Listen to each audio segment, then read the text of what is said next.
महिमा करता हूँ, धन्यवाद देता हूँ।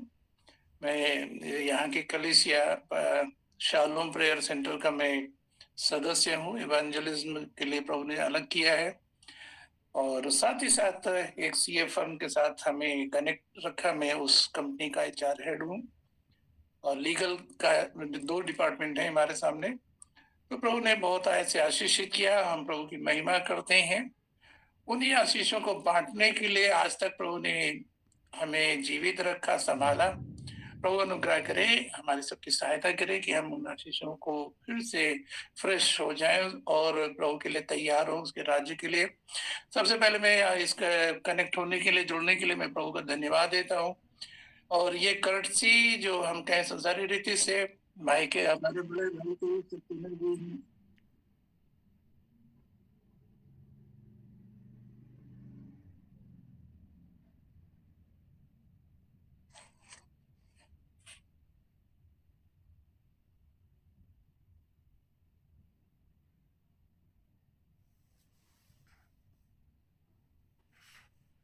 भाई, मैं कह रहा था हम अपने बड़े भाई के भी सक्सेना जी का आभारी हूँ। उन्होंने मौका दिया। मैं इसके शिवशंकर तिवारी जी का भी मैं धन्यवाद देता हूँ। उन्होंने इनकरेज किया, कनेक्ट होने में सहायता की। और विशेष रूप से मैं पास्टर मतियास जी का धन्यवाद देता हूँ। उन्होंने मौका दिया इस मंच पर आकर के अपने गवाही को, उन बातों को रखें, प्रभु के वचन को रखें, जीवन के बारे में रखें और प्रभु हम सबको बड़ी आशीष दें। ज्यादा समय न लेकर के हम वचन पर सीधे चलेंगे। हमारे साथ वचन निकाल लीजिए, उत्पत्ति अध्याय 41 41। उत्पत्ति अध्याय 41 पद 37 से 44 पद तक हम देखेंगे। मैं पढ़ता हूं। यह बात फिरौन और उसके सारे कर्मचारियों को अच्छी लगी, इसलिए फिरौन ने अपने कर्मचारियों से कहा, क्या हमको ऐसा पुरुष जैसा ये है जिसमें परमेश्वर का आत्मा रहता है मिल सकता है?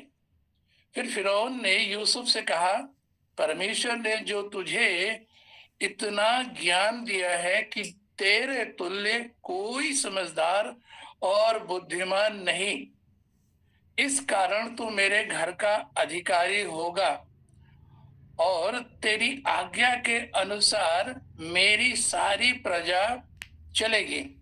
केवल राजगद्दी के विषय में मैं तुझसे बड़ा ठहरूंगा। फिर फिरौन ने यूसुफ से कहा, सुन, मैं तुझको मिस्र के सारे देश के ऊपर अधिकारी ठहरा देता हूं। तब फिरौन ने अपने हाथ से अंगूठी निकालकर यूसुफ के हाथ में पहना दी और उसको बढ़िया मलमल के वस्त्र पहनवा दिया और उसके गले में सोने की जंजीर डाल दी और उसको अपने दूसरे रथ पर चढ़वाया। और लोग उसके आगे आगे ये प्रचार करके चले कि घुटने टेक कर दंडवत करो। और उसने उसको मिस्र के सारे देश के ऊपर प्रधानमंत्री ठहराया। फिर फिरौन ने यूसुफ से कहा, फिरौन तो मैं हूं, पर सारे मिस्र देश में कोई भी तेरी आज्ञा के बिना हाथ पांव न हिलाएगा। आइए हम दुआ करते हैं। पिता परमेश्वर, आपका हम धन्यवाद देते हैं, ये आपका वचन है और बड़े अनुग्रह से हमें मिला है। ये हमारी अपनी खूबी नहीं, और उस वचन को समझने के लिए पिता आपने अपना पवित्र आत्मा भी दिया है। हमारी प्रार्थना है आपका वचन ये आपके आत्मा की सामर्थ्य में, अभिषेक में, आपके इन पवित्र और प्रिय और चुने हुए लोगों तक पहुंच जाए और ये आत्मा में उभारे जाए और आपके ढिलोल में, पहचान में, सामर्थ्य में आगे बढ़े, उन्नति करें प्रभु, और आपको महिमा मिले। हमें भी प्रभु अपने पंखों के अंदर छिपा कर अपने आत्मा से भर करके प्रभु आप ही बोले, mouth piece only I will be mouthpiece, but utterance from you, Lord. Thank you Jesus. धन्यवाद प्रार्थना सुनने के लिए प्रभु यीशु मसीह के नाम में, आमीन। तो इस वचन के द्वारा मुझे बहुत आशीष मिली है, इसलिए मैं यहाँ पर आपके सामने प्रभु ने रखने के लिए कहा। यह एक जो पद है 38, इसलिए फिरौन ने अपने कर्मचारियों से कहा, क्या हमको ऐसा पुरुष जैसा वो है जिसमें परमेश्वर का आत्मा रहता है मिल सकता है? यानी ये कौन व्यक्ति है? उस समय जो मिस्र था, सारे संसार में, सारी पृथ्वी में बहुत बड़ा राज्य था, साम्राज्य था, उसके सामने कोई नहीं था। और उस बड़े साम्राज्य का जो राजा है, वो ये कहता है, एक गवाही देता है कि यूसुफ जैसा कोई व्यक्ति नहीं है। क्या मिल ही सकता है? यानी बड़ा उसके अंदर ये है, उसको बिल्कुल ये ऐसा हो कि इसके अलावा और कोई है ही नहीं। जबकि क्या इतने बुद्धिमान समझदार हो, क्या क्या लोग नहीं होंगे, लेकिन वो इस बात को कह रहा है, इस जैसा कोई नहीं मिलता। बात क्या हो गई, कैसे यूसुफ का यहाँ बारे में ये बात आई? तो आप जानते हैं कि ये अगर पूरा अध्याय शुरू से पढ़ लेंगे तो बहुत अच्छी तरह से प्रभु आपको स्पष्ट करेगा।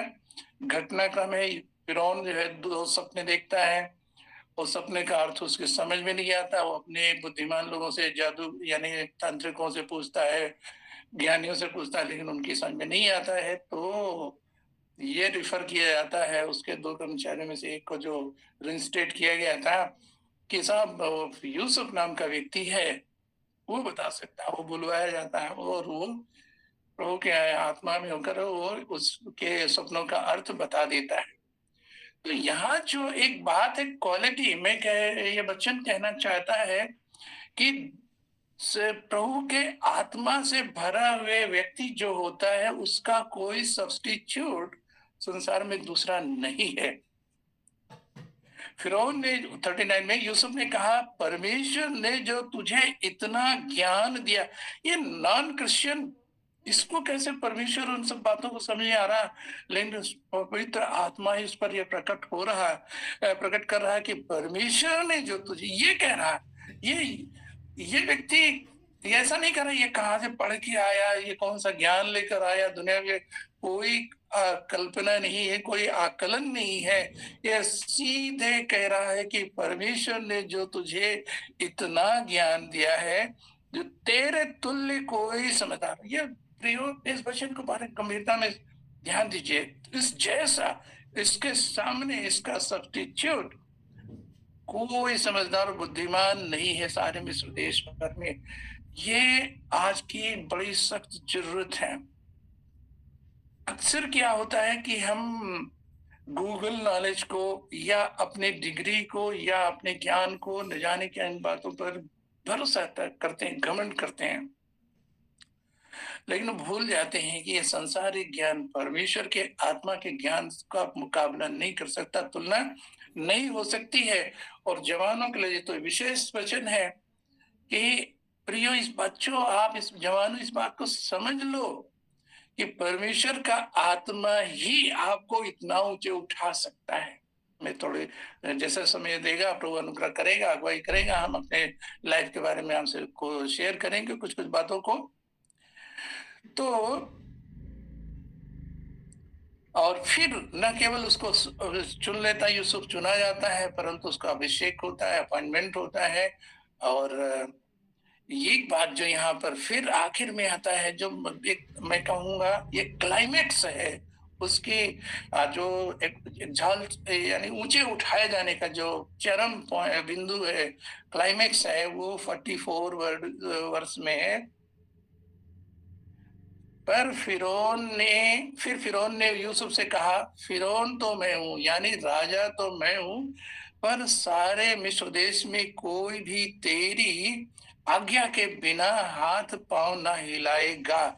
क्या आप सोचते हैं, इतना बड़ा अधिकार इसको दिया गया, कोई हाथों नहीं? इसका मतलब क्या हुआ कि जो जैसा तू कहेगा वैसे ही होगा। कोई अपनी मर्जी से एक दीवार भी नहीं खड़ा कर सकता, या दीवार में खिड़की भी नहीं लगा सकता, अपने घर के बाउंड्री को न तोड़ सकता, बना सकता। परमिशन लेनी पड़ेगी, यूसुफ से एनओसी लेनी पड़ेगी। यो हो इतना ऊंचा। मैं तो कभी कभी सोचता हूँ, आप क्या सोचते हो, ये कहानी है, कल्पना है? प्रियो, ये कहानी नहीं है। परमेश्वर के वचन में कोई कहानी नहीं होती है। परमेश्वर के वचन में सच्ची बातें होती हैं।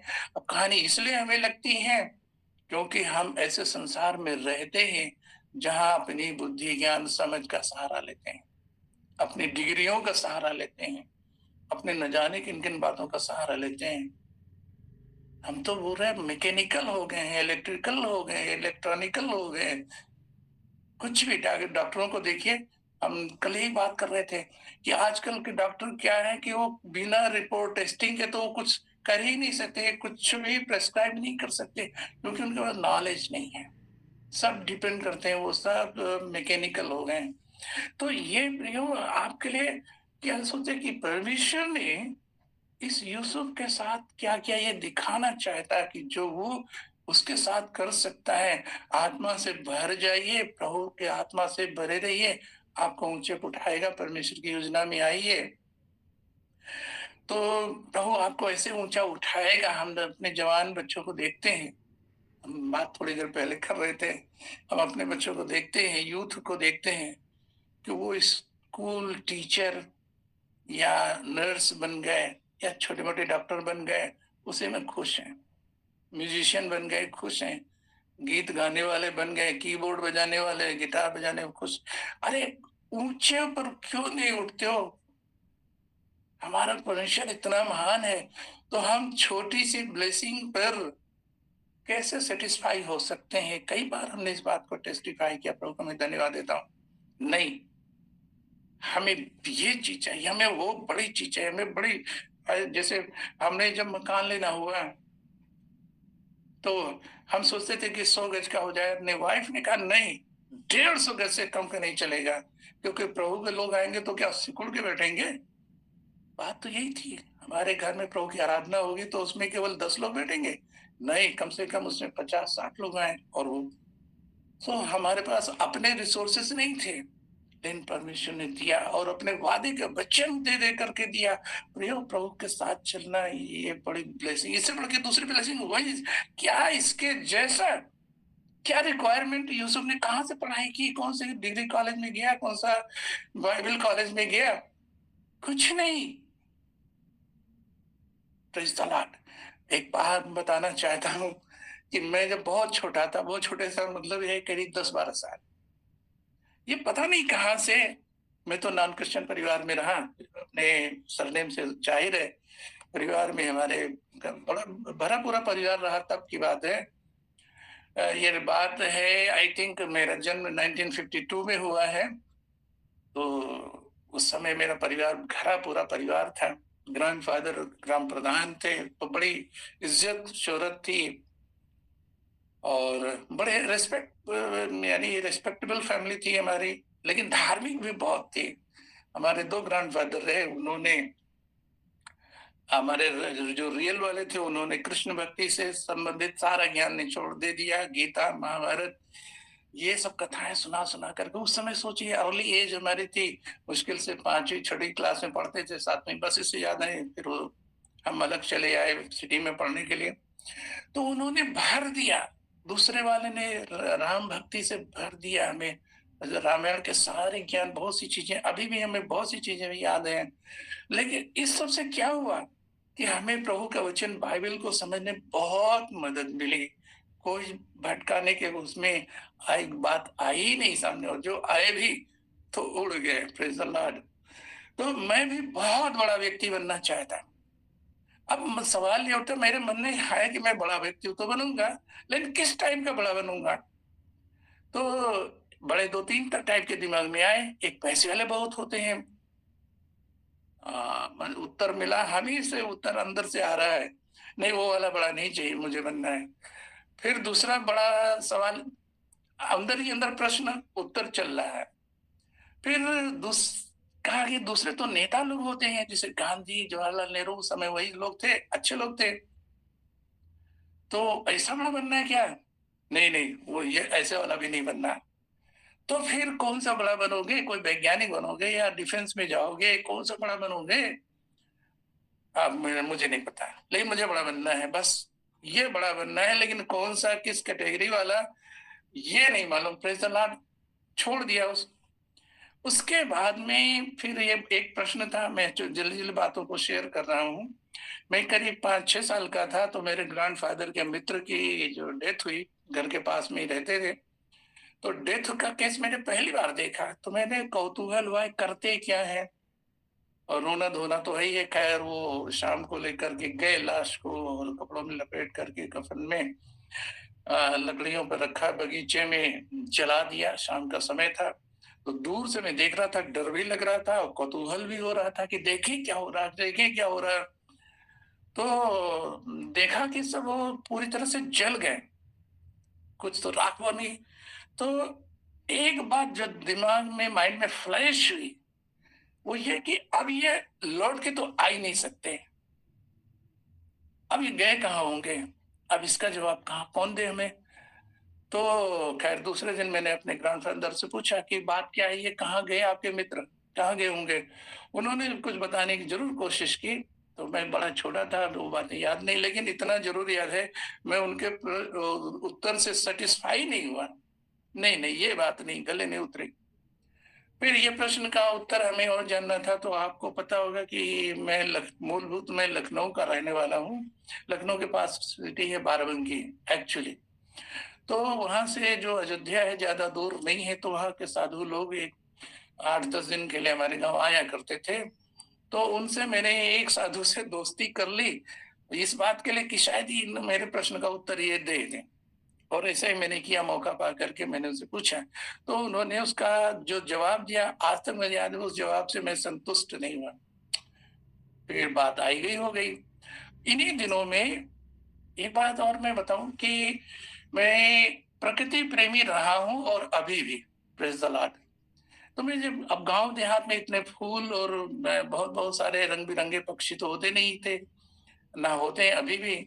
लेकिन जो थे, वो मुझे बड़े आकर्षित करते थे। यानी सनराइज़ मुझे बहुत प्रिय लगता है। पेड़ों के बीच से जब निकलती थी सूरज की किरणें, ख़ास तौर से सर्दियों में, लाल-लाल, तो बहुत आकर्षण उसमें होता है। मैं बड़ा प्रभावित होता, मैं घंटों बैठे देखा करता था। तो मैं एक एक दिन में मेरे ख़्याल में आया कि इन पक्षियों को, फूलों को कौन बना गया होगा? मुझे मालूम था मेरे गाँव में तो कोई ऐसा कलाकार तो है नहीं, कोई मनुष्य तो बना नहीं सकता। मैं देखता था ओस जब घास पर पड़ी होती थी, लेवल बदलते हैं। मुझे बड़ी अच्छी लगती थी, ये सब चीज़ें रोमांचित करती थी। वेल, तो बात ये हुई कि क्या जो इतनी सुंदर सृष्टि है, ये इतनी अच्छी लगती है, तो इसका बनाने वाला कितना अच्छा होगा। तो मैंने कहा कि इस बनाने वाले से क्या मैं कभी मिल सकता हूँ? अब धीरे-धीरे बात आ गई, क्या यही प्रश्न जो है ऊँचा उठ गया, क्या मैं परमेश्वर से मिल सकता हूँ, जिसने सब कुछ बनाया है? क्या मैं उस, यानी आमने-सामने, वो हमसे बात करे, मैं उससे बात करूँ, ये कहाँ से बात आ गई? जबकि मैं मूर्ति पूजा में ही था। आज भी मेरे लिए आश्चर्य की बात होती है, कहाँ से बात आई? ये बिलो यानी 12 12 उम्र की, 12 की पहले की बातें हैं। फिर इस बीच में एक और बात मैं बताऊँ कि हमारे घर पर एक दीवार में पहले उन दिनों में पोस्टर लगा करते थे, मेलों से आते आते लाए जाते थे, बड़े शैक्षिक हुआ करते थे। तो उसमें था करनी भरनी वाला। तो उसमें देखा कि जो अच्छे कर्म करने वाले हो, तो स्वर्ग की सीढ़ियों यानी रास्ता वो दिखाया जा रहा उधर, और नरक वाले का जो जो पाप करते थे, उनको आरे से चीरा जा रहा है, आग में उल्टा लटकाया जा रहा है, कढ़ाई में डाला जा रहा है और धधकते हुए। तो उनको देखकर आप सोचिए कि 8-10 साल के बच्चे को देखेगा तो उसके ऊपर क्या प्रतिक्रिया होगी। आजकल के बच्चों को दिखा दो तो फिर वो पता नहीं कहाँ भाग जाएँगे। लेकिन उसने एक बात डाली, मैं नरक नहीं जाऊँगा। अब सवाल उठता है, मैं नरक नहीं जाऊँगा तो स्वर्ग कैसे जाऊँ? ये भी बड़ा पेचीदा सवाल है। लेकिन इन सारे सवालों का उत्तर यानी कहीं से नहीं मिला। बात आई गई हुई, मैं अध्ययन करता रहा, पढ़ता रहा, बढ़ता रहा, प्रभु आगे कराता रहा। धीरे-धीरे ग्रेजुएशन मैंने किया लखनऊ से, और जॉब मिल गया मेरठ में। ये बात नए 75 की बात है। गवर्नमेंट जॉब मुझे मिला बिना किसी अप्रोच के, और वहाँ पर 4 साल मैंने जॉब किया। उन्हीं दिनों में एक बात मैं बताऊँ, एक संडे का दिन था, तो उस समय वही भक्ति थी, हिंदू देवी-देवताओं वाली। कईयों की मैं उपासना किया करता था। तो एक दिन ये हुआ, संडे का दिन था। मैं दीवार चारों तरफ जो कैलेंडर लगे होते हैं, फोटो लगी होती है, खड़ा होकर मैंने कहा, पूछा कि क्या मैं जिस परमेश्वर की खोज है, मुझे जो चाहिए, जिससे मुझे बात करनी या जिसने मुझे रचा बनाया, आप ही हो क्या? तो प्रियो, ये विश्वास करो, मैंने सुना, no, I am not that. नहीं, मैं वो नहीं हूं। कोई बात नहीं, दूसरे बैठे हैं। दूसरे पास गया, फोटो के पास गया, यही प्रश्न किया और ये उत्तर मिला, नहीं, मैं वो नहीं हूं। कोई बात नहीं, अभी और भी हैं हमारे स्टॉक में। कुल मिलाकर चारों तरफ दीवारों के घूम आया, कम से कम 5-6 थे देवी देवता के तस्वीरें। और जब सबसे उत्तर मिला कि नहीं, तो मैं बड़ा व्याकुल हो गया, व्यथित हो गया। ऐसी दशा हो गई जैसे मेले में माँ बाप से बच्चा खो जाए। अब आप सोचो, ये मेरी सारी पूजा पाठ सब व्यर्थ गई, तो मेरा परमेश्वर कहाँ है, कैसे मिलेगा? बस ये हो गया।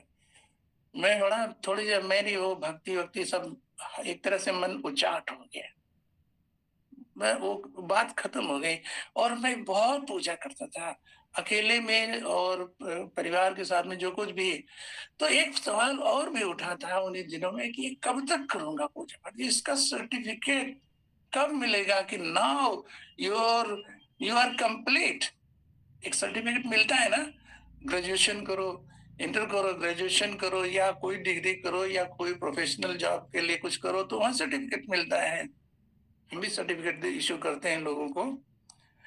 तो लेकिन हम कहा, यहाँ तो लाइफ लॉन्ग ये है, तो इससे कोई मतलब तो निकलता नहीं है। आज सोमवार को ये करो, मंगल को ये करो, वगैरह वगैरह। ओ, बड़ा मन खराब हुआ, बड़ा मन खराब हुआ।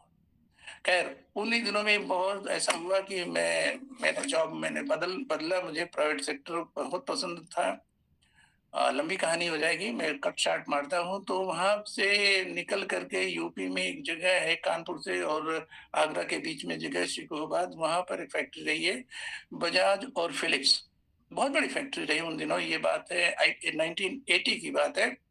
जॉब मुझे मिल गया, और बिना किसी सपोर्ट के, सोर्स के, कुछ ही नहीं, इंटरव्यू हुआ। और अकेला मैं इंटरव्यू देने वाला था, और वो घंटों इंटरव्यू लिया, सब हो गया, ओके हो गए, बड़ी आसानी से जॉब मिल गया। वेल, खैर, वहां मैंने देखा कि मेरी बड़ी इज्जत है, मेरी बड़ी अच्छी पोजीशन है। जिसको मैं कहता हूँ आओ तो आता है, जिसको मैं जाओ जाता है। सही में बता रहा हूँ, मैनेजर आते थे फाइल लेकर, जब तक मैं अलाउ ना करूँ। मेरे पहले पोजीशन हुई थी, पहले मैं personal general manager, personal secretary था। तो वहां पर बड़ा रुतबा था, बहुत मजा था। खैर, वो समय बदला और एक बातें और हुई। तो मैंने बताया ना कि मैं बहुत बड़ा व्यक्ति बनना चाहता था। तो कुछ ऐसा घटनाक्रम हुआ कि मैं उस पोजीशन से हटा दिया गया। नौकरी से तो नहीं निकाला गया, मैं इसमें मेरा कोई दोष नहीं था, केवल डिपार्टमेंट बदला गया। और मैं एडमिनिस्ट्रेशन से निकल करके मटेरियल डिपार्टमेंट में भेजा गया, जो मेरा कुछ उसमें रुझान नहीं था, ना कोई वर्किंग था। वेल, हमें तो करना ही था। जब उस समय एक मेरी छोटी बेटी थी, 1 साल की, बड़ी वाली जो अब तो बड़ी हो गई। तो बड़ा बहुत बुरा लगा, बहुत बुरा लगा। उन्हीं दिनों की बात है कि मेरा बेबी एक बेटा हुआ था, और 82 की बात है, जुलाई में। इससे पहले क्या हुआ कि इतना निराशा भर गई थी उस डिमोशन कहिए या अनादर कहिए, इंसल्ट की वजह से, तो सुसाइड करने का मन में है। 2-3 फैक्टर आ गए कि जो मैंने सोचा था बड़ा बनने का, वो तो कुछ हुआ नहीं। और ये मैं क्या बताऊँ, अंधकार से छा गया, क्या इसमें जीवन में रखा हुआ है। तो एक मजे की बात ये है, परमेश्वर का अनुग्रह कहिए या कि जो कुछ भी है, वहाँ डिस्पेंसरी मेडिकल है, डिस्पेंसरी रहती है फैक्ट्री में। तो उसके जो फार्मासिस्ट थे, कंपाउंडर, वो क्रिश्चियन थे, लेकिन क्रिश्चियन ही थे। लेकिन ऐसा कोई उनके पास मैंने देखा, वो भी बीड़ी पीते थे और तंबाकू खाते थे और वगैरह। लेकिन न जाने क्यों हमारा उनके साथ उठना बैठना शुरू हो गया। तो कभी कभी वो प्रभु यीशु मसीह के बारे में बात करने लगते थे, तो मैं बहुत नहले पे दहला मार देता था। कभी डांट भी देता था कि खबरदार, ऐसी बातें नहीं करना। मेरा हिंदू धर्म बहुत बड़ा है वगैरह जो कुछ भी है, वो क्षमा करें उस दास को मैंने ऐसे-ऐसे बोल दिया करता था अनजाने में। तो की बातें खैर हुई, तो उन्होंने एक दिन मैंने तय कर लिया, बात बात आई थिंक 81 की है, मैंने सुसाइड करने के लिए बिल्कुल मन बना लिया, पक्का। सारी चीज़ें मैंने लिख दी, अकाउंट में कितना पैसा, कहाँ क्या कुछ इन्वेस्टमेंट है वगैरह। तो मैं बड़ा सैड चेहरा था कि वो बेटी हो चुकी थी और 1 साल की लगभग थी वो।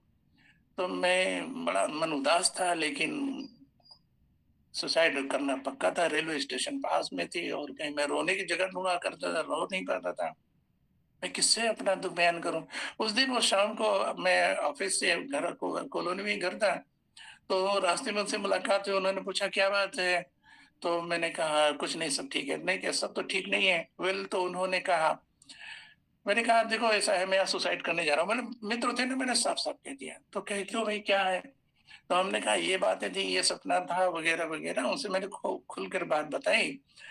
तो इसलिए हमें कुछ भी पूरा नहीं हुआ है, अब जीने का कोई मतलब नहीं। तो उन्होंने कहा कि एक बात बताओ, अगर तुम्हें सारी चीज़ें मिल जाए, सारा जो मरकुस अध्याय 8:36 में है, मनुष्य सारे जगत को प्राप्त करे। उन्होंने बड़े सीधे शब्दों में कह दिया, सब कुछ तुम्हें मिल जाए, जो कुछ तुमने सपना देखा हो और कभी कल्पना की हो, प्लान बनाया हो, मिल जाए, जनरल मैनेजर हो जाए या किंग बन जाओ, पैलेस बन जाए, तुम्हारे बच्चे, बीवी, सब कुछ। कैसा लगेगा? हमने कहा कि और क्या, बहुत बढ़िया लगेगा, यही तो हम चाहते हैं। और उन्होंने तुरंत कहा कि अगर जो तुम्हारी दूसरे दिन डेथ हो जाए तो क्या करोगे? ए, ये बात तो बड़ी हर्टिंग थी। हमने कहा ऐसा कैसे हो सकता है? तो कहे तुम्हारे पास सर्टिफिकेट तो है नहीं कि 100 साल जियोगे। हमने कहा ये भी बात सही कह रहे हो। तो फिर मैंने उसे काउंटर किया कि ये बात है, क्या करें फिर? उन्होंने कहा अपनी वो प्रायोरिटी बदल दो, प्रायोरिटी का मतलब प्राथमिकता बदल दो। हमने कहा इसका क्या मतलब हुआ? तो कहले पहले तुम स्वर्ग के राज्य की खोज करो और ये सब वस्तु तुम्हें मिल जाएँगी। उन्होंने कोई बाइबल या कुछ भी प्रचार नहीं किया। फिर यो मैं ये कहना चाहता हूँ, बस परमेश्वर का वचन उनके मुँह से न जाने को निकल रहा था। वो सीनाई ग्रुप के रहे हैं, तो फिर भी प्रभु ने उनको इस्तेमाल किया। He was not a pastor. तो क्या हम कहा, उन्होंने कहा परमेश्वर के राज्य की खोज करो, फिर ये सब वस्तुएँ तुम्हें मिल जाएँगी। तो तुम तो दोनों डबल गेन हो गया तुम्हें। ये भी यहाँ भी मिल गया और स्वर्ग के राज्य की चीज़ मिल गई। और मैं रियली बता रहा हूँ, मैं इतना खुश हो गया, इतना खुश हो गया, और सारा जो क्या नाम है सुसाइड करने का प्लान था, खत्म। शांति से भर गया, घर उछलते हुए आया। अच्छा, अब ये स्वर का राज क्या हुआ? फिर वो धीरे-धीरे आने लगे और बताने लगे, समय बढ़ता गया और उन्होंने नया नियम भी दिया। लेकिन उस नए नियम को जब मैंने देखा, तो मैंने कहा यार, तो ये तो ईसाइयों वाली किताब है, और मैंने उसका अनादर करके अलमारी में डाल नहीं दिया, ऐसे फेंक दिया। इसको कौन पढ़ेगा? खैर, एक समय आया जब वो मैंने बताया ना, 2 बेटियाँ हैं, उनके बीच में एक बेटा हुआ था। 83 2 अक्टूबर 83 में उसकी डेथ हो गई, करीब 1.5 साल का रहा होगा। तो बड़ा ये बहुत बहुत दुखी, अब आप सोच सकते हैं बच्चे की डेथ कितना दुःख पहुँचा सकता है। फिर मैं बहुत अपसेट हो गया। लोग कॉलोनी भर के आने हमें तसल्ली देने के लिए आए, लेकिन किसी से भी नहीं आई। उन्होंने आकर के 8 दिन बाद आए, वो छुट्टी पर, लंबी छुट्टी पे गए हुए थे। उन्होंने पूछा विशिका में क्या बात है, क्यों दुखी हो? उनको पता तो थी। मुझे बड़ी गुस्सा लगी कि वो कहने लगे मेरा तो दुःख का पहाड़ टूटा है पूरे, क्यों रोते हो? तो मैं कुछ बोला तो नहीं। तो उन्होंने कहा कि देखो तुम्हारा बच्चा मरा नहीं है, वो स्वर्ग के राज्य में है, स्वर्गदूत के रूप में है। क्या उसे मिलना चाहते हो? तो हमने कहा और क्या, दुःख तो यही है। क्यों नहीं मिलना चाहते? तो कहने लगे क्या बिल्कुल मिल सकते हो, तो हमें करना क्या होगा? मैंने पूछा। तो उन्होंने कहा कि आपको पवित्र होना पड़ेगा। मन में सोचा ये कौन सा बड़ा काम बता रहे हैं? हमने सोचा तो लाखों रुपए की कोई बात बताएंगे, ये करो, वो जाओ, वहां जाओ, पूजा करो, पाठ करो, वगैरह वगैरह। आप समझ सकते हो। तो कह रहे सर पवित्र बनना है। अरे हमने कहा ये कौन सी बड़ी बात है? तो खैर शाम हो गई, यानी शाम को आते थे, रात भर में सोचा जब तक सुबह नहीं, पवित्र कैसे बनेंगे, पवित्र कैसे बनेंगे, इस नदी से उस नदी में पानी, ये पूजा पाठ करो। नहीं तो मैं कहा यार कोई पवित्र तो है नहीं, उसकी गाली गलौज तो मुझसे जाता नहीं, ईर्ष्या जलन द्वेष भावना तो सब जाती नहीं है। बड़े बड़े मुंह उसको देखा। दूसरे दिन आए, मैंने चाय पानी कुछ नहीं पूछा। हमने कहा बताओ पवित्र कैसे बनेंगे? तो तो मुझे बच्चे से मिलना था। तो उन्होंने कहा विश्वास करो तो ये बात बताऊँ नहीं तो नहीं। हमने कहा बताओ तो सही। उन्होंने साफ-साफ कह दिया यीशु मसीह का लहू हमें सब पापों से शुद्ध करता है। मैंने कहा अच्छा, तो फिर व्हाट टू डू? आगे क्या करें, कैसे करें? तो उन्होंने कहा मेरे प्रार्थना करो, अपने पापों का अंगीकार करो, प्रभु को ग्रहण करो, उसे कहो कि मुझे अपने लहू में धो, शुद्ध कर, नई सृष्टि बना। तो उनका मुझे आता नहीं, उन्होंने जो भी प्रार्थना कर आगे वे बोलते गए, मैंने बोला गया, मैं बोलता गया। और जब प्रेयर खत्म हुई तो प्रियो मैं बताना चाहता हूँ बड़ी शांति से भर गया। अब बच्चे का दुःख जाता रहा, प्रेज़ द लॉर्ड, नया अध्याय जुड़ गया। अब वो किताब फिर कहने लगे उसको पढ़ो रोए रखी, तो फिर पढ़ने मन नहीं लगे। अजीब बात है यार। और खैर बड़ी बात हुई। एक समय आए 84 की बात है, मेरे ग्रैंडफ़ादर की जब डेथ हुई 16 नवंबर को, वहाँ पर गया करीब 2-3 सप्ताह के लिए। वहाँ पर न्यू टेस्टामेंट में पढ़ा तो ये लगा कि अरे! जो चाहिए वो तो इसमें है। गीता या रामायण, महाभारत वगैरह पुराण ये सब कुछ इतना मिसलीडिंग बुक्स हैं। सारा संसार उसमें पड़ा हुआ है। अंधकार में पड़ा, इसीलिए अंधकार में है, क्योंकि सच वचन से जीवित वचन परमेश्वर का वो तो पढ़ते ही नहीं है। तो मुझे एक बार पढ़ा, 2 बार पढ़ा, बहुत अच्छा लगा, बहुत अच्छा लगा। अब उनके पास खैर फेलोशिप होने लगी और बढ़ने लगे, और तो आगरा भी आना शुरू किया और बहुत अच्छा प्रभु में पढ़ने लगे सब। तो हमने उनसे कहा कि एक बात बताओ, बड़ी ये मैं बहुत ही रिमार्केबल क्वेश्चन है, जो ये सबको समझने की ज़रूरत है जो मैं कहने जा रहा हूँ।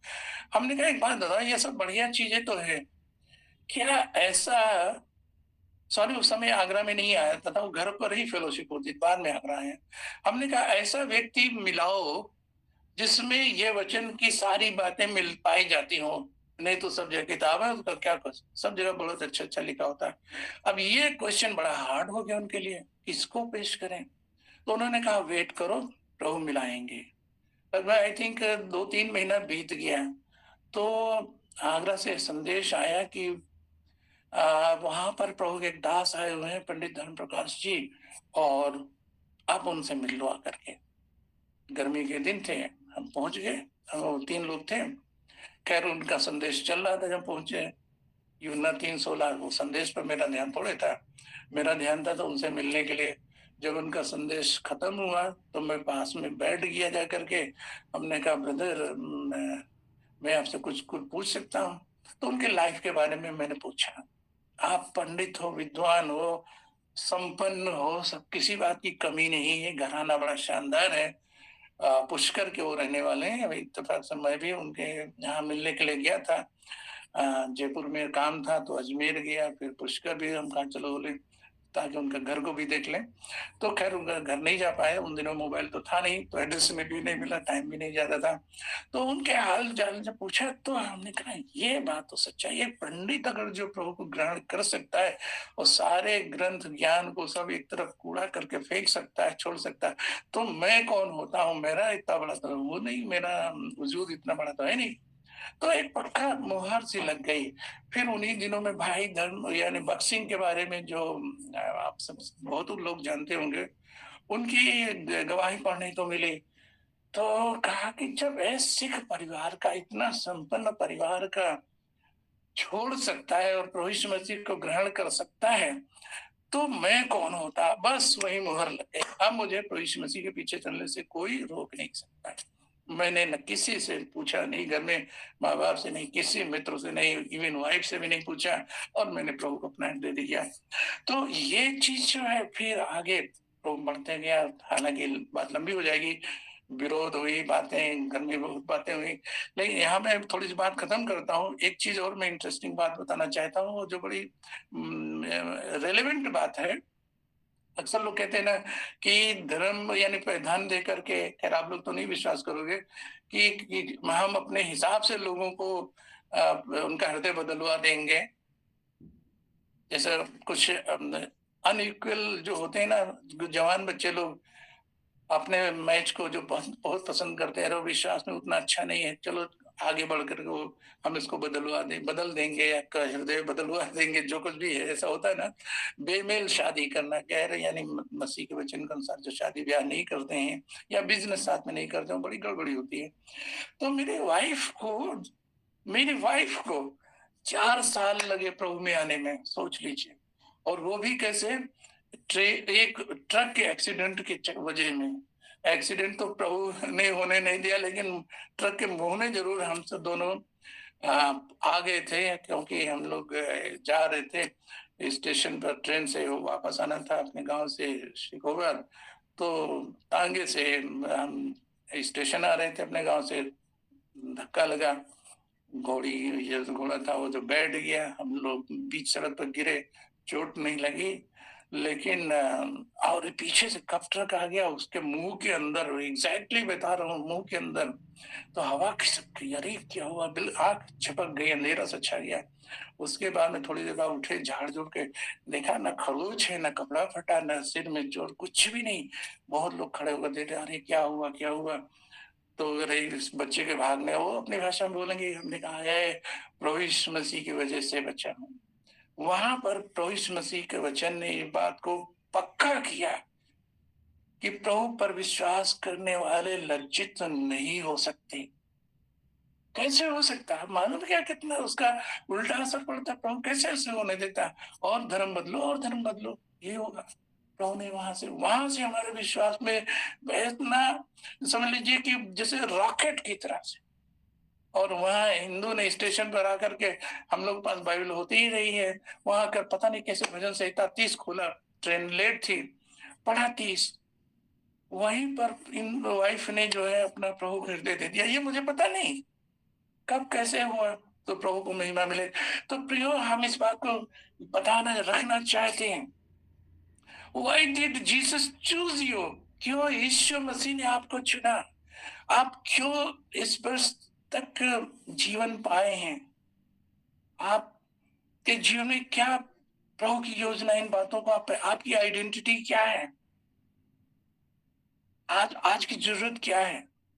मैं इस बात को देख रहा हूं कि आज जो सबसे बड़ी जरूरत है वो ये है कि यीशु मसीह को प्रकट करना हमारे जीवन में। बिल्कुल, वो काम के द्वारा, मैं उस बात को नहीं कहना, तो सचमुच में वही सामर्थ होनी चाहिए, जैसे इस व्यक्ति ने कहा, फिरौन ने कहा था।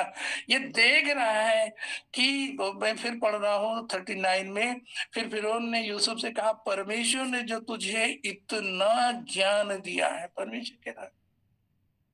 आपको मैं एक वचन पढ़ाता हूँ, इफिसियों अध्याय 1, 4, 5, 6 पद में है। बहुत प्यारा वचन मुझे लगता है, मैं पढ़ूंगा।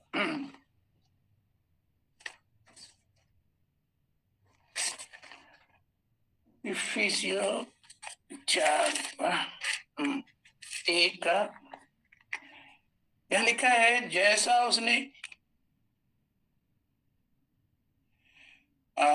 उसने हमें जगत की उत्पत्ति से पहले उसमें चुन लिया कि हम उसके निकट प्रेम में पवित्र और निर्दोष हो, और अपनी इच्छा के भले अभिप्राय के अनुसार हमें अपने लिए पहले से ठहराया कि यीशु मसीह के द्वारा हम उसके लेपालक पुत्र हों। ये हमारी आइडेंटिटी है। हिंदी में थोड़ा उतना क्लैरिटी कम दिखती है, लेकिन इंग्लिश में बहुत साफ साफ लिखा कि according to his good pleasure, तो वो परमेश्वर की बड़ी इच्छा थी कि आप और हम यीशु मसीह के द्वारा उसकी संतान ठहरे।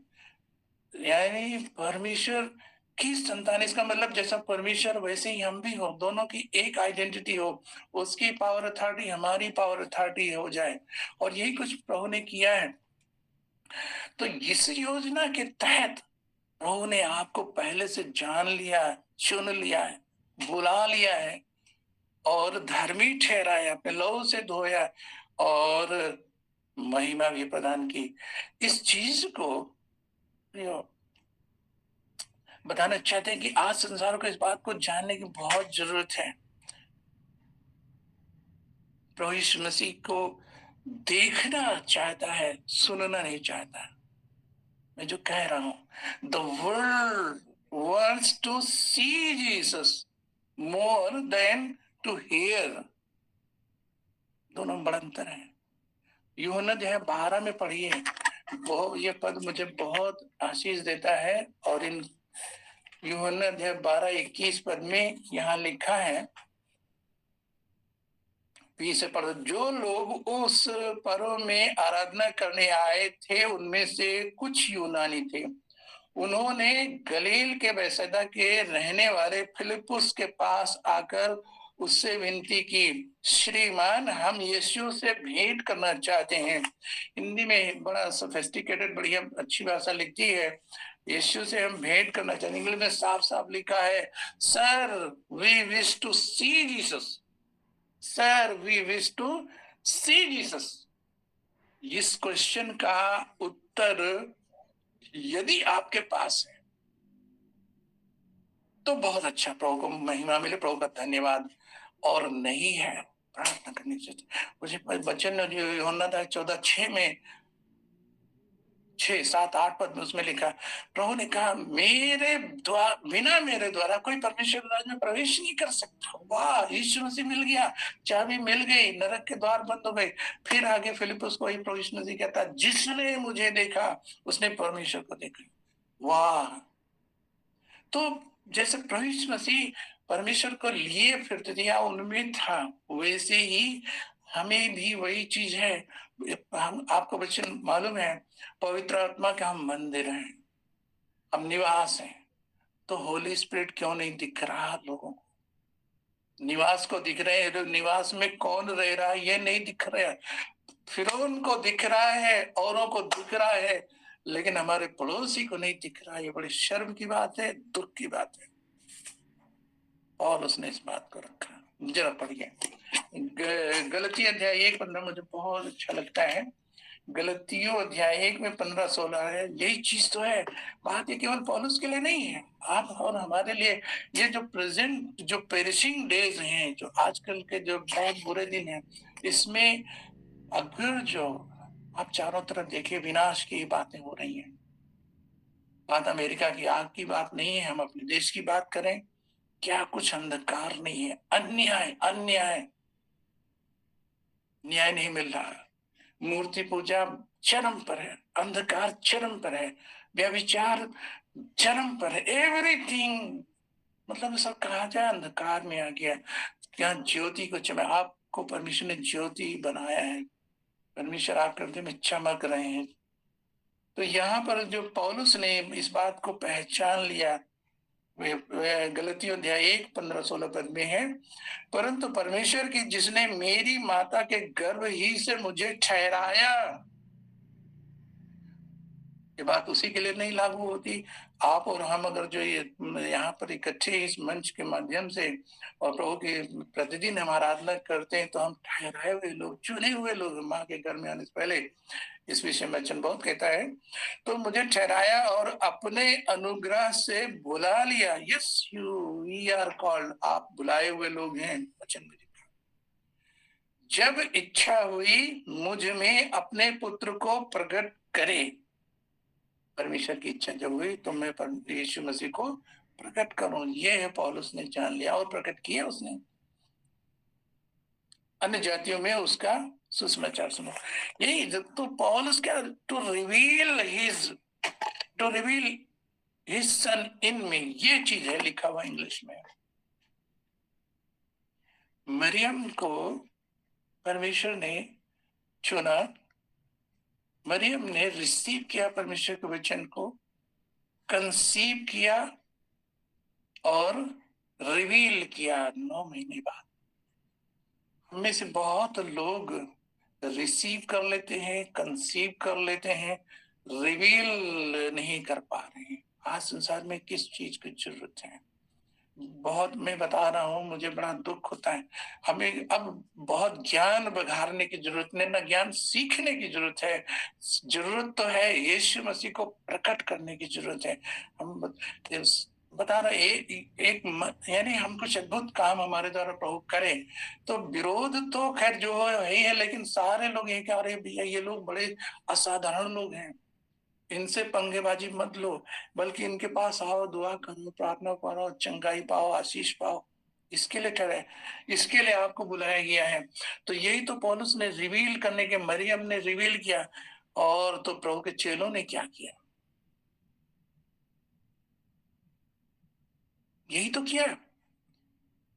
जब पवित्र आत्मा से भर गए, पॉइंट ये है, जब पवित्र आत्मा से भर गए पेंतिकोस्त के दिन, पतरस और ये सब लोग, तो खैर आपको पता है कि जो बातें कहीं, कहां से पतरस को प्रकाशन मिला, जैसे लगता सामने से पढ़ रहा है न्यूज की तरह, और इतनी बातें रखी कि वो चूंकि पवित्र आत्मा की ओर से था, लोगों का हृदय तो छिदना जरूरी है, लाजमी है। और जो अपने ज्ञान की बात करेगा, उसमें हम हो सकते हैं, पास्टर लोग कई चर्च में ऐसे होते हैं, जो अपने ज्ञान का प्रचार करते हैं, किसी का हृदय नहीं कन्विक्ट होता है, छिदता ही नहीं है, और इसकी जरूरत नहीं है। तो लोग एक ही प्रचार में, एक ही प्रवचन में, कितने लोगों, दसियों हजार के हृदय छिद गए, 3,000 ने बपतिस्मा लिया। और फिर पतरस को तो बस आत्मा में भरे रहने लगे। कोई ये थोड़े ना कि आए हैं पवित्र आत्मा, फिर कल आएंगे, अभी हम जा रहे हैं, हमारा सोने का टाइम गया, नेवर। नए नियम की यही तो बड़ी सुंदरता है कि पवित्र आत्मा जो प्रभु ने भेजा है, वो हमेशा साथ रहने के लिए। पुराने नियम में ये बात है कि वो हमेशा साथ नहीं रहते थे, तब भी वो चमकते थे। आज जो प्रभु का आत्मा हमें दिया गया है, तो यही चलते फिरते हैं। पतरस जब आप मंदिर को जा रहे हैं, आराधना करने जा रहे हैं यूहन्ना के साथ में, भिखारी उसकी ओर देख रहा, कुछ मिल जाए, हाथ बढ़ाए। पतरस कहते हैं, कौन सी आवाज में कहते हैं, हमारी ओर देख, सोना चांदी मेरे पास नहीं है, लेकिन जो है मैं तुझे देता हूं। ये साहस है ऐसा कहने का। एक बात मैं कहना चाहता हूं प्रभु की महिमा के लिए, जब हम उस फैक्ट्री में थे, तो फैक्ट्री में लेबर प्रॉब्लम बढ़ गई थी, वो जानबूझ के बढ़ाई गई थी, चाहते तो नहीं होती। और वो बड़ी यानी प्रेस्टीज इशू बन गया था, लेबर का भी और मैनेजमेंट का भी। तो इसलिए जहाँ प्रेस्टीज इशू की बात आ जाती है, तनातनी की बात हो जाती है, फिर परिणाम खराब हमेशा होता है। यानी ये उस लेवल तक पहुंच गए कि अब ये फैक्ट्री बंद होने वाली है। बहुत बड़ी फैक्ट्री, एशिया की नंबर 1 फैक्ट्री रही है बल्ब लाइटिंग इंडस्ट्री में, और प्रभु ने उस कंपनी में हमें इतने अच्छी पोजीशन पर रखा। मुझे तो सपना दिखता है कि ये कैसे हो गया, कोई सोर्स नहीं, कोई अप्रोच नहीं है। प्रभु का धन्यवाद हो। तो हमने जो है कुछ जो फैक्ट्री के वेल विशर लोग थे, दोनों तरह हम सबको जानते थे, ये नेता है, खलीफा है, लड़ाई लड़ाने वाला। कुछ लोग सचमुच में कंपनी खुले हितैषी हैं, कंपनी के प्रोडक्शन की उन्नति के। तो मैं उनसे मिला बाहर, हमने कहा तुम ऐसे ऐसे करो, मैनेजमेंट से आप लोग बात करो और बात बन जाएगी, ठीक है। और क्या हुआ कि नेक्स्ट डे हम जो हमारे उस समय जनरल मैनेजर थे, ऐसे टहल रहे थे, सब सब क्या बेखुदी में थे, और कुछ अच्छा तो लगता ही नहीं था, कहाँ मन लगे न काम करने में। और तालाबंदी ऐसी थी कि न बाहर लोग जा सकते थे, ना आ सकते थे, कैंपस एक था, तो सब लोगों ने घेर रखा था। बड़ी सिचुएशन ऐसी खराब थी, लोग फैक्ट्री छोड़ छोड़ के न जाने कितने लोग जा चुके थे। लेकिन मैं, प्रभु का मैं धन्यवाद है, तो मेरे जाने को कोई दिमाग में, जहन में विचार ही नहीं आया कि मुझे औरों की तरह छोड़ के हमें जाना चाहिए। मैं तो निश्चिंत होकर के अपने परिवार के साथ वहां डटा रहा। लोग पूछते भी क्यों, आप क्या मतलब आप इतने निश्चिंत कैसे हैं? खैर उनको जवाब नहीं देता, लेकिन जनरल मैनेजर को जवाब दिया एक उस दिन, उसी बात की थी, उसके दूसरे दिन की बात है। हमने कहा सर आप परेशान ना होइए, जब तक मैं और मेरा परिवार इस कैंपस में रहता है, ये फैक्ट्री बंद नहीं होगी। जनरल मैनेजर बहुत बड़ी कंपनी के, यानी फैक्ट्री के, उनसे मैं कह रहा हूं सर आप निश्चिंत रहिए, जब तक मैं हूं ये फैक्ट्री बंद नहीं होगी। वो मेरा मुंह देखने लगे। हमने कहा सर ऐसे होगा, निश्चिंत रहिए और विश्वास करिए। तीसरे दिन, मेरे बात करने के तीसरे दिन बातचीत हुई और ताला खुल गया। प्रभु की महिमा का ताला खुल गया। उस दिन के बाद से उस जनरल मैनेजर ने जो आदर देना शुरू किया। मैंने तो अपनी बात रखी थी, मैं कोई भविष्यवक्ता थोड़ी था, लेकिन प्रभु की आत्मा में बोला, तो प्रभु ने ऊंचे उठाया और उस कंपनी से मैं 28 साल वहां पर जॉब किया। मैंने 2 बार रिजाइन करने का कोशिश की, उन्होंने कहा नहीं विश्वकर्मा सर, हम उनके कि सर अब मुझे आपकी जरूरत है, आप जब कहोगे चले जाना, लेकिन रिजाइन मत करो, आपकी फाइल में रेजिग्नेशन लेटर नहीं लगना चाहिए, हम लगने नहीं देंगे। आज तक रिकॉर्ड है। प्रभु को महिमा देते हैं। तो इस तरह से प्रभु आपको उठाना चाहता है। वे आप क्या सोचते हैं, यूसुफ केवल प्रधानमंत्री बन गया, बात खत्म हो गई? अरे परमेश्वर ने उसके अच्छे जीवन साथी दिया, भाइयों से मिलवाया और पूरे परिवार से याकूब को भी लाया, वो जहाँ रहता था। और क्या नाम, गोशेन एकदम मिस्र में बहुत सुंदर जगह। तो इस तरह से परमेश्वर ने इस यूसुफ की तरह कितना ऊंचे पर उठाया। ये सब कैसे हुआ? परमेश्वर जैसे यूसुफ के साथ रहा, आपके साथ भी रहना चाहता, रहेगा। प्रभु करे कि इस वर्ष में आप प्रभु की ऊंचाइयों में जाएं। आपका पवित्र आत्मा से बहुत गहरा रिश्ता होना चाहिए, जो हम लोग ब्लेसिंग बोलते हैं ना, बेनेडिक्शन में परमेश्वर का प्रेम, प्रभु यीशु मसीह का अनुग्रह और पवित्र आत्मा की सहभागिता हमेशा साथ है। वो सहभागिता वो चाहता है, प्रभु चाहते हैं कि वो हम, यानी वो तो रहेगा, छोड़ने नहीं। और ये हमारी और आपकी जिम्मेदारी जो हमें मिला है, उसका सम्मान करें, उसमें बढ़े, और अपनी आइडेंटिटी हमारी क्या, हम परमेश्वर के बेटा और बेटी हैं, पुराने पुरखाओं से बढ़ करके। हमारे द्वारा संसार आशीष पाएगा और किसी के द्वारा नहीं आशीष पा सकता है।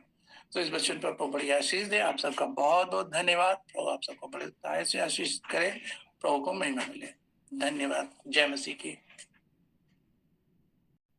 परमेश्वर पिता, हम आपका धन्यवाद करते हैं। आप सर्वशक्तिमान परमेश्वर हैं प्रभु जी। आज की काम आपने होने दिया कि हम लोग साथ मिलकर प्रभु आपकी आराधना कर सके, और अंकल विश्वकर्मा के द्वारा आपके संदेश को सुना हमने। हम धन्यवाद करते हैं प्रभु, प्रोत्साहन के जो वचन हमने सुने हैं वो सहायता कीजिए, लोगों के जीवन में कार्य करें, और हम सब उनके अनुसार और वैदिक चलने के द्वारा आपको आदर देने पाए। प्रभु अंकल पर दया कीजिए, उन्हें अच्छा स्वास्थ्य दीजिए, उनके परिश्रम के कार्यों को आशीष दीजिए, आंटी को भी संभालिए और आशीष दीजिए। जो कार्य वे करते हैं वह सब आशीषित हो। प्रभु जैसे आपने अपने दास को अब तक संभाला है, आगे भी संभालिए। इस उम्र में उनकी सेवा और परिवार सब आशीषित हो। सहायता और मदद कीजिए, उनके कार्य में, उनके बिजनेस में आपकी आशीष हो, सहायता और मदद कीजिए। प्रभु जी, मैं प्रार्थना करता हूँ मिस्टर सक्सेना के लिए, उनके जीवन पर भी आपकी अनुग्रह और आपकी आशीष हो। उन्हें भी संभालिए, सहायता कीजिए, अपनी महिमा के लिए, अपने राज्य विस्तार के लिए अपने दासों को प्रयोग कीजिए। प्रभु हम आपका धन्यवाद करते हैं क्योंकि आप विनती प्रार्थना सुनते हैं, और धन्यवाद करते हैं प्रभु आप उत्तर देते हैं। निश्चय ही आप अपने हमारी प्रार्थनाओं को सुनेंगे और अपने दासों पर, बच्चों पर आशीष देंगे, उन्हें संभालेंगे, उन्हें बढ़ाएंगे, उन्हें अपनी महिमा के लिए प्रयोग करेंगे। प्रभु जी हम आपका धन्यवाद करते हैं, इस संगति को आपके हाथों में सौंपते हैं। प्रार्थना को मुक्तिदाता यीशु मसीह के नाम से मांगते हैं। आमीन, आमीन। धन्यवाद, धन्यवाद।